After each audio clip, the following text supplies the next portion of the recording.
Hello friends, how are you? Welcome to our YouTube channel Dhyan Commerce, the key of success. Please like, subscribe, share and press bell icon for notifications. Thank you. जय माता जी students.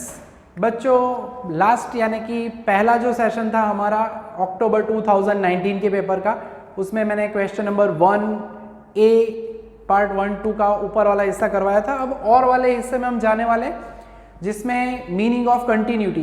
ज़्यादातर exam में बच्चों ये हो जाता है कि हमें क्वेश्चन में सम एग्जाम्पल दिख जाता है, थियोरी का पार्ट छूट जाता है। ठीक है, अब जैसे कि आप ऑब्जर्व कर सकते हो पेपर में 7 मार्क्स के अंदर जो है वो ये पूरा पूछा हुआ है, तो आपके आधे मार्क्स तो यूं ही चले जाएंगे। ठीक है, इसका वेटेज 7 मार्क्स दिया गया है। ठीक है, यानी आपको मीनिंग समझाना है, डिफाइन करना है कंटिन्यूटी। 3 स्टेप में हम करते हैं। That F of X should be continuous if it is continuous at X is equal to A. 3 condition satisfy करते हैं। F of A should be finite, यानी सबसे पहले तो पहला स्टेप मैं उसे एक्सप्लेन कर दूंगा अभी ही। स्टेप नंबर 1 मैं ऐसे स्टेप करके लिखवाता हूं सम के अंदर। तो सबसे पहला हमारा a यानी 9 है, तो at x is equal to 9 function जो है दिया जाता है। यहाँ पे कांस्टेंट फंक्शन है तो वैल्यू नहीं बदलती। अदरवाइज f ऑफ a यानी पहले फंक्शन दिया जाता है, फिर x के अंदर a रखना है, यानी x की जगह पे 9 रखना चाहिए। वैसे तो यहाँ पे कांस्टेंट है, अदरवाइज हम रखते, तो ये स्टेप हमें दिखाना जरूरी है।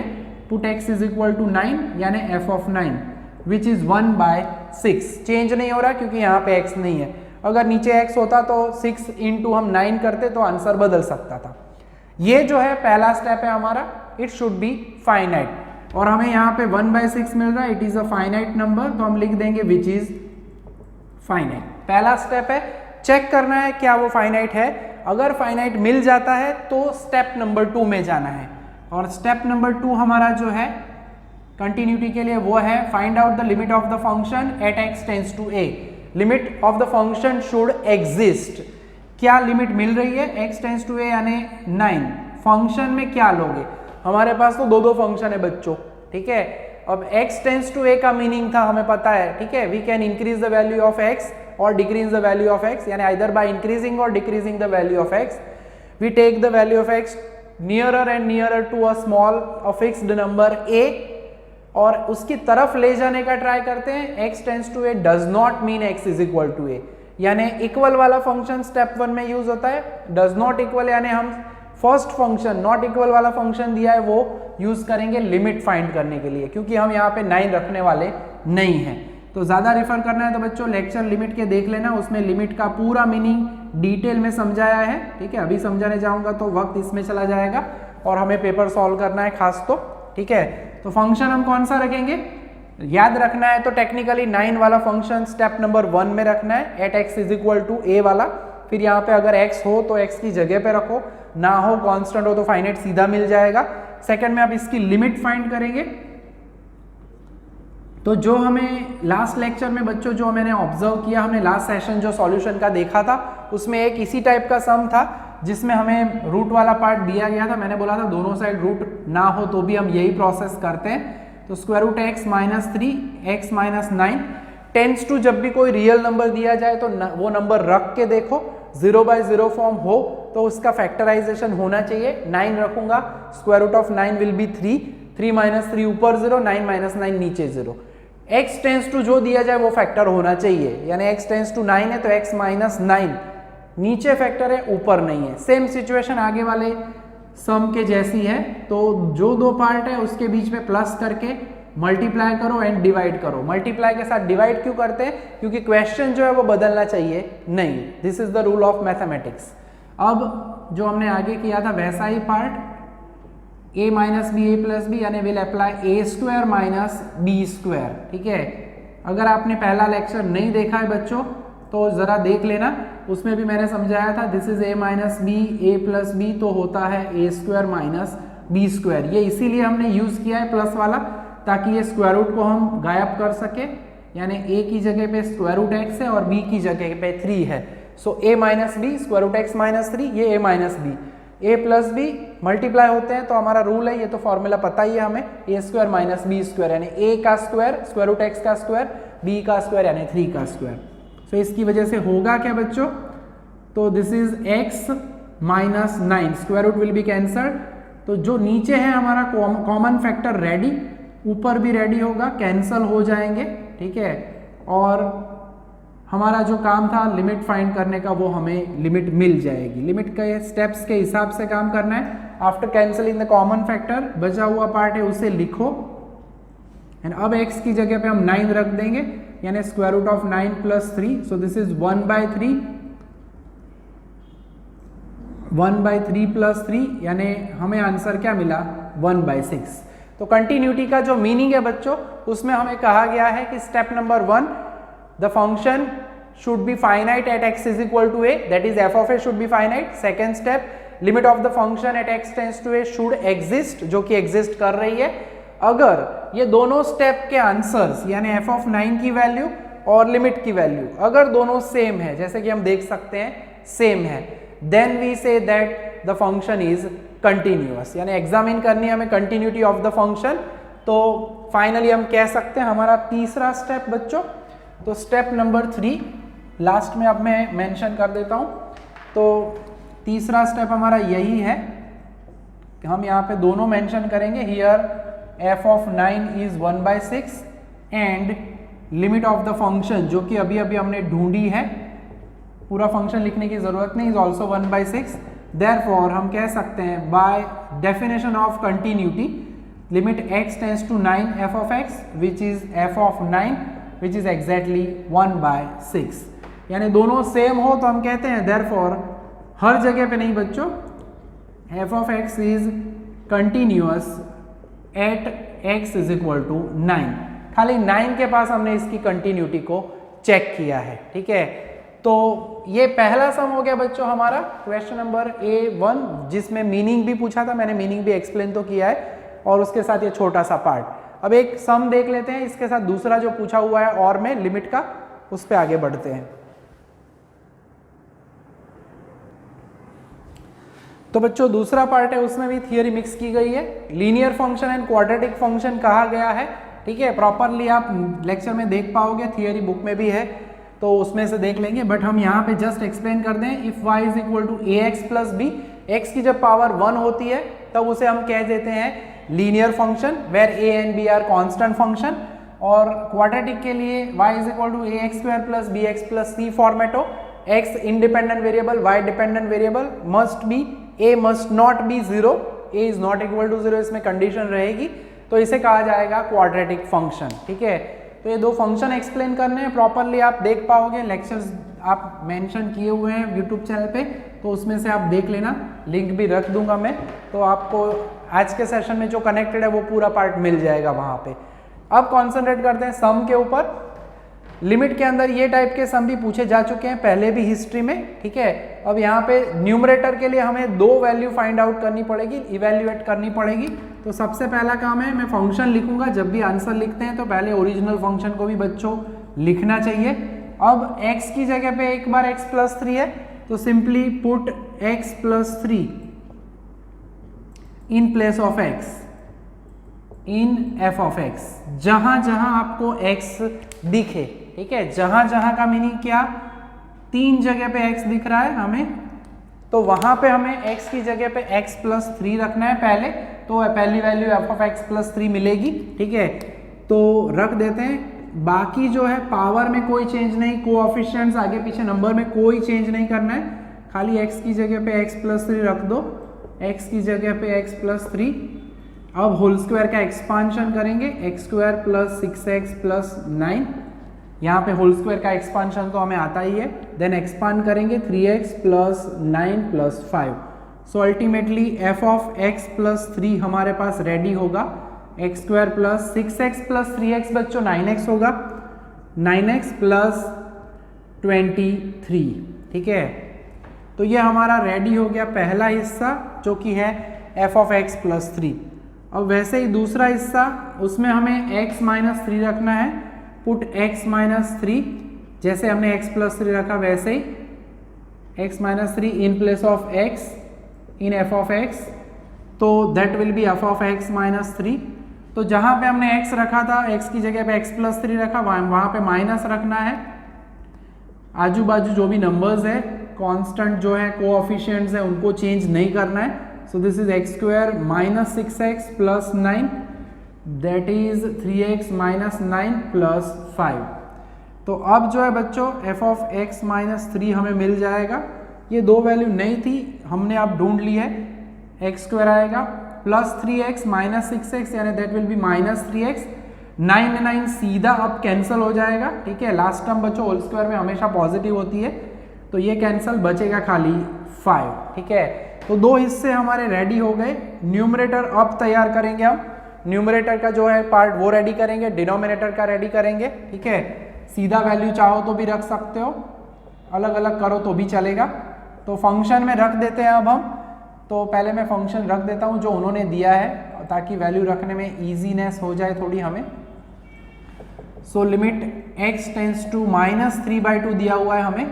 अब एफ ऑफ एक्स प्लस 3 रख देते हैं, x square plus 9x plus 23। Always use bracket after minus sign. Minus के बाद जब भी रखना है तो सीधा अगर ऐसे रख दिया तो बच्चों बहुत ही बड़ी गड़बड़ हो जाएगी, यू नो दैट, क्योंकि ये सभी साइन वही रहेगी। Always use bracket after minus sign, minus के बाद हमेशा ब्रैकेट यूज करें।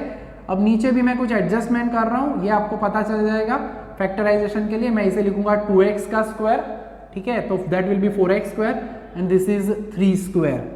अब ऊपर माइनस साइन अप्लाई कर देते हैं हम बच्चों। सो पहले ब्रैकेट में से तो कोई चेंज नहीं होने वाला साइन में।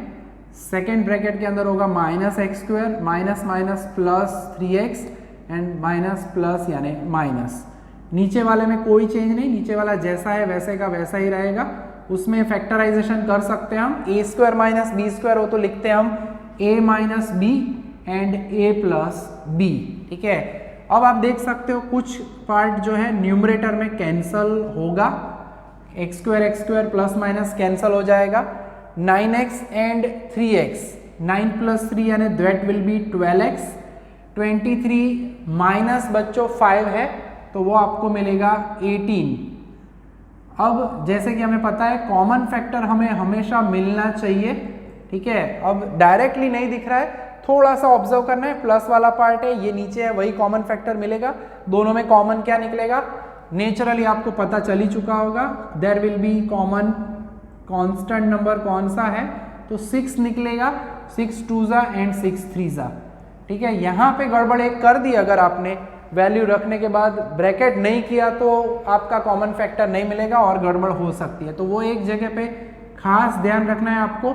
एंड जब होल स्क्वायर का एक्सपांशन करते हैं तब यहाँ पे भी माइनस का स्क्वायर है तो ये लास्ट में टर्म पॉजिटिव होती है, उसका भी ध्यान रखना है आपको, ठीक है। So limit x tends to minus 3/2। बचा क्या, 2x प्लस 3 कैंसल। जो बचा हुआ हिस्सा है बच्चों वो हमें लिखना चाहिए। सो 6/2x माइनस 3। अब जो है आगे का काम कंप्लीट कर देते हैं। x की जगह पे हम रख देंगे वैल्यू, ठीक है। तो x की जगह पे मैं रख देता हूँ माइनस 3/2। जब तक बच्चों x की जगह पे हम नंबर नहीं लिखते अंदर, तब तक ये लिमिट वाला पार्ट आगे हमें कंटिन्यू रखना है। जैसे ही x की जगह पे नंबर रख दिया, यानी कि देखिए अब मैं रख रहा हूँ नंबर x की जगह पे माइनस 3/2, तो फिर आगे वो लिमिट वाला पार्ट लिखने की आवश्यकता नहीं है। सो दिस इज 6, 2 कैंसल होगा, divided by minus 3 and minus 3। So 6 divided by minus 6, यानी फाइनली आप देख सकते हो इसका आंसर हमें क्या मिलेगा, -1। एंड एज डिस्कस्ड अर्लियर, हमें फाइनल लास्ट स्टेप भी ज़रूर लिखना चाहिए, ठीक है। फॉर्मेटिंग द बेस्ट करोगे तो मार्क्स पूरे मिलेंगे, आंसर सही आए तो, ठीक है। सो अल्टीमेटली जो है हमारा लिमिट का आंसर हमें यहाँ पे मिल चुका है बच्चों, ठीक है।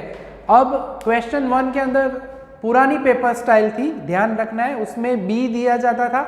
अब पेपर स्टाइल है, उसमें ऑब्जेक्टिव हर यूनिट के मिला के लास्ट में क्वेश्चन नंबर 5 दिया जाएगा, जिसमें आपको सॉल्व करने, आंसर देने एनी 7 आउट ऑफ 12, ठीक है। तो पुराना पेपर है इसलिए उस फॉर्मेट के हिसाब से यहाँ पे हमें ऑब्जेक्टिव दिए गए हैं 3, आपको आंसर कोई भी 2 करने हैं। तो चलिए देख लेते हैं वो ऑब्जेक्टिव का पार्ट और यूनिट 1 का ये 2019 का पेपर का हिस्सा कंप्लीट करते हैं। तो बच्चों क्वेश्चन नंबर 1B, पहले का फॉर्मेट ऐसा हुआ करता था, A1 A2 ऊपर होता था और में क्वेश्चन नंबर 1 A1 2, ठीक है, और बी में वो ऑब्जेक्टिव क्वेश्चन देते थे, ठीक है। तो उसमें 3 दिए, फिलहाल मैंने 2 लिखे, अभी एक तीसरा ऐड करेंगे बाद में। सबसे पहला तो फंक्शन डिसकंटिन्यूअस कब होगा। तो बच्चों डेफिनेशन जो है, मीनिंग जो है कंटिन्यूटी का, उसका पहला स्टेप ही अगर वायलेट हो जाए, यानी एफ ऑफ ए जो भी आपको दिया जाता है फंक्शन में, अगर F of A is not finite, finite कब नहीं होता, तो व्हेन इट्स डिनोमिनेटर बिकम्स 0। तो डिसकंटिन्यूअस के लिए इंपॉर्टेंट कंडीशन है, ध्यान रखना है बच्चों। A function will be discontinuous, ये याद रख लेना है आपको, नोट कर लेना, will be discontinuous if it's denominator becomes 0, ठीक है। यानी डिनोमिनेटर आपको ऑब्जर्व करना है, फंक्शन का डिनोमिनेटर, देयरफॉर हम यहाँ पे डिनोमिनेटर को कंपेयर करेंगे 0 से। अगर आपको डिसकंटिन्यूअस पूछा है तो फिर दूसरा भी मैं समझाता हूँ क्या। तो डिनोमिनेटर यानी x माइनस 2 है, यानी एग्जैक्टली हम कहें तो x इज इक्वल टू 2। तो हम कह सकते हैं for x is equal to 2 f of x will be, या f of x is discontinuous. अब बच्चों और पेपर्स अगर आप देखोगे पुराने या ज़्यादातर बुक के अंदर भी देखोगे तो उसके अंदर कंटिन्यूअस वाला भी पूछा जाता है, ठीक है। तो ये मैं एक्स्ट्रा यहाँ पे बता रहा हूँ, क्वेश्चन में नहीं पूछा, ठीक है। तो कंटिन्यूअस कब होगा फंक्शन, प्रॉब्लम खाली एक ही जगह पे है, ठीक है। तो हम यहाँ पे अगर कंटिन्यूटी के लिए पूछा जाए तो for all values of x except, बच्चों ये ध्यान रखना है, except x is equal to 2 f of x is continuous, ठीक है। तो ये खास एक्स्ट्रा पार्ट आपको दिया गया है एग्जाम में, या तो डिसकंटिन्यूअस या तो कंटिन्यूअस। ज्यादातर पेपर में कंटिन्यूटी से रिलेटेड अगर आप ऑब्जेक्टिव्स देखोगे तो ये आपको या तो कंटिन्यूअस वाला या तो डिसकंटिन्यूअस वाला मिलेगा ही। तो डिनोमिनेटर 0 हो तो फंक्शन उस वैल्यू पे डिसकंटिन्यूअस होगा। कंटिन्यूटी के लिए, कंटिन्यूअस के लिए all values of x except यहाँ पे जो भी आंसर आए वो, तो उसके लिए वो फंक्शन क्या बन जाएगा, कंटिन्यूअस, ठीक है। तो ये एक कंटिन्यूटी से रिलेटेड क्वेश्चन पूछा था। फंक्शन में टाइप डिसाइड करने वाला पूछा गया है। सबसे पहले तो हमें पता होना चाहिए z क्या होता है।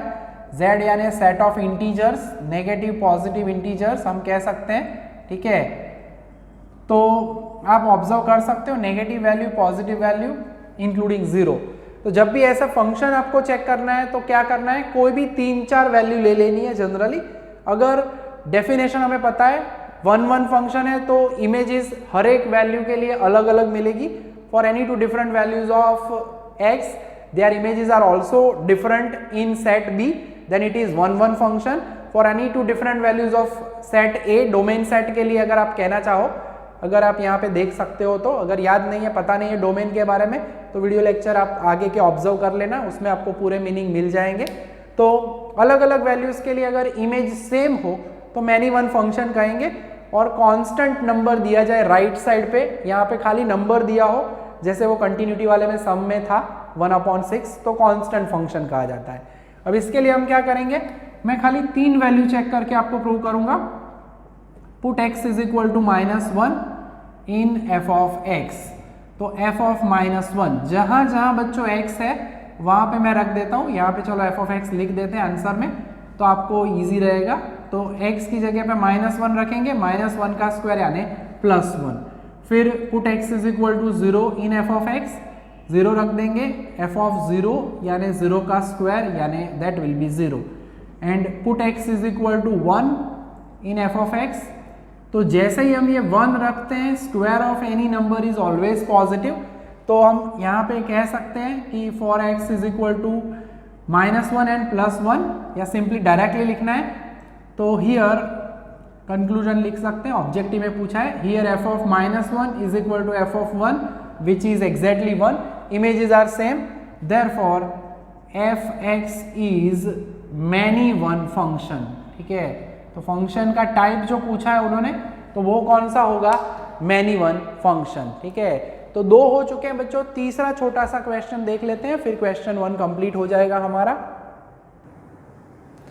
तो बच्चों लास्ट जो है ऑब्जेक्टिव, कोई भी 2 अटेम्प्ट करने थे, ठीक है।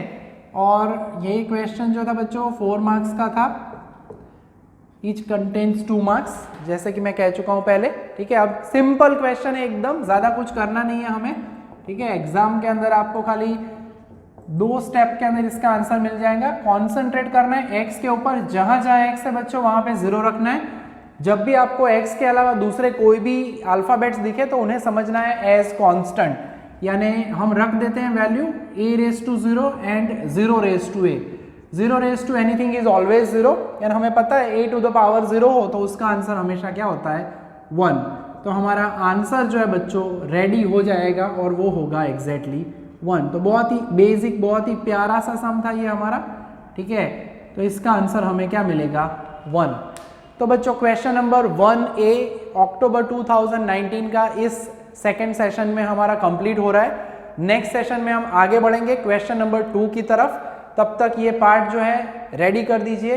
इसमें कभी कहीं आपको डाउट लग रहा है तो वीडियो लेक्चर्स भी मैंने पब्लिक किए हुए हैं हमारी ध्यान कॉमर्स की यूट्यूब चैनल के ऊपर। अगर आपने सब्सक्राइब नहीं किया अब तक चैनल बच्चों तो प्लीज़ सब्सक्राइब कर दीजिए and please press the bell icon, ताकि मैं जो नए वीडियो रखूँ वो तुरंत आपको मिल जाए और हम अच्छे से तैयारी कर पाए हमारी इस यूनिवर्सिटी एग्जाम की, ठीक है। तो तैयारी करिए, ऑल द बेस्ट। मिलते हैं हमारे नेक्स्ट सेशन में unit number 2 question number 2 of October 2019 के साथ। जय माता जी।